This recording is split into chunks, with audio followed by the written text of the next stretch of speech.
অসম চুক্তির ৬ নম্বর ধারায় মৈথিল সম্প্রদায়কে অন্তর্ভুক্ত করার দাবিতে শিলচরে অবস্থান বিক্ষোভ কার্যসূচি পালিত হয়েছে। অসম ইন্ডিজিনাস মৈথিল অ্যাসোসিয়েশন এবং all Assam Maithil women protection and development কমিটির পক্ষ থেকে জানানো হয়, দীর্ঘদিন থেকে দাবি আদায় আন্দোলন চলছে। এ নিয়ে সরকারের ইতিবাচক পদক্ষেপ গ্রহণ করা জরুরি।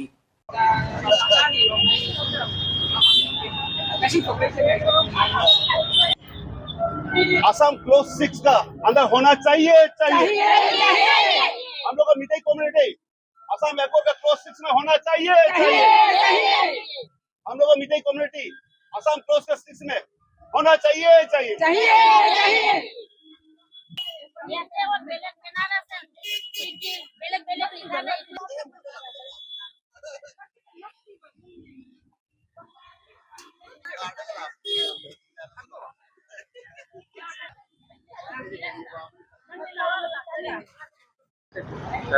Here with the Miti community of Assam, we are doing sit-in protest just to remind our Chief Minister of Assam and the government of India that we are the indigenous people. Here we demand just to keep us under clause 6 so that we can give the safe land to our granddaughters, daughters, etc. for the next generation, because lots of democracy happens in all over the world, as we know. So we are the minority here. We are the indigenous here. I am telling that just before the independence, our forefathers already settled here. Myself also taken part here. It is our birth right that we are the indigenous, but we are minority. Just to represent our minority, we need the reservation of MLA, MP, so that our community is still alive. So the Chief Minister of Assam and the government of India to put our Meitei community in the clause 6. Thank you. আমরা এই ক্ষুদিরাম বসুর স্ট্যাচুর সামনে আমরা আজকে বসে এক টাইপের ধর্ণা বা যেমন বলা যায় আসামের 6 ক্লজের অন্তর্ভুক্তে আমরা মেইতেই ভাষাকে মেইতেই জাতিকে ক্লজ 6 এর অন্তর্ভুক্ত করতে হবে, এটাই আমরা ডিমান্ড।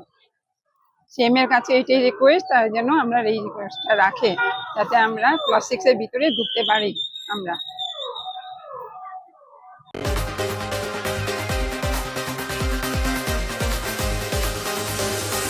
উধারবন্দের পানগ্রামে জমি বিবাদকে কেন্দ্র করে এক যুবতীকে শারীরিক নির্যাতন ও হুমকির ঘটনায় মিশ্র প্রতিক্রিয়ার সৃষ্টি হয়েছে। পুলিশ ঘটনার মূল অভিযুক্ত শাহিল আলম বরভুইয়াকে গ্রেফতার করেছে। বিধায়ক রাজদীপ গোয়ালা ও এসএসপির দ্রুত হস্তক্ষেপে পুলিশ পদক্ষেপ। হিন্দুত্ববাদী নেতা মিটুন নাথ উধারবন্দ থানার ওসির সঙ্গে সাক্ষাৎ করে সংবাদ মাধ্যমে তার প্রতিক্রিয়া ব্যক্ত করেন।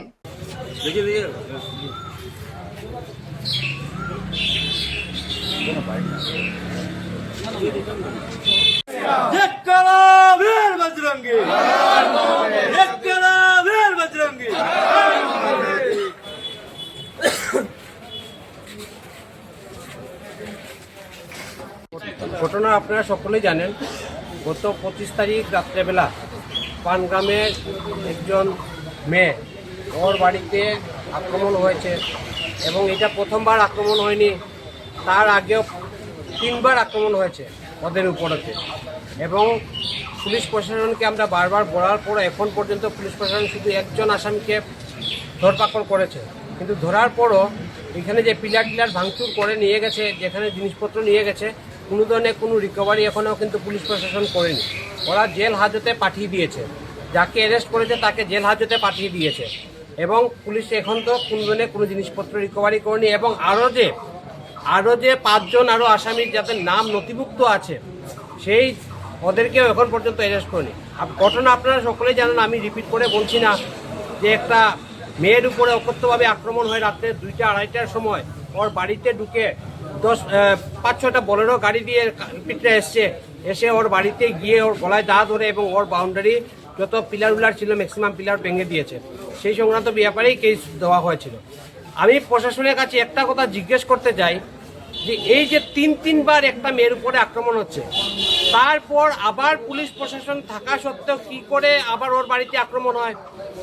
পুলিশ প্রশাসন বলছে যে সেই দিন সেখানের মধ্যে পুলিশের পেট্রোলিং ছিল, পেট্রোলিং থাকা সত্ত্বেও কি করে রাত্রে 2-2:30টার সময় যে একটা মেয়ের বাড়িতে কালপিটরা ঢুকে অত্যাচার করে এবং ওর বাড়ি করে যত জিনিসপত্র ভাঙচুর করে যায়। আমি পুলিশ প্রশাসনকে বলে দিচ্ছি আজকে যে আপনারা একজনকে ধরে যদি আপনারা ভাবেন যে কেসটা রফা দফা করে দেবেন, এইবার কিন্তু এইটা হবে না। অতি সত্ত্বর সবকে ধরতে হবে, নাহলে কিন্তু এই রাস্তার উপরে অনেক বড় আন্দোলন হবে। আমরা অশান্ত চাই না, আমরা শান্তিপূর্ণ মানুষ, আমরা শান্তিপূর্ণভাবে থাকতে চাই। কিন্তু যদি পুলিশ প্রশাসন ভাবে যে এরকমভাবে রফা দফা করে দেবে, যারা আছে এর পেছনে ওরা কিন্তু অনেক প্রভাবশালী এবং ওদের প্রভাব খাটিয়ে, পলিটিক্যাল প্রভাব খাটিয়ে যদি চায় যে এইসব জিনিসকে নষ্ট করে দেবে, আমরা কিন্তু এটা হতে দেব না। হ্যাঁ, শাসক দল না কি আছে আমি বললাম তো, রাজনৈতিক দলের অফিসের ভেতরে মিটিং হয়েছে 23 তারিখ মিটিং হয়েছে এবং 25 তারিখ রাত্রিবেলা হামলা হয়েছে।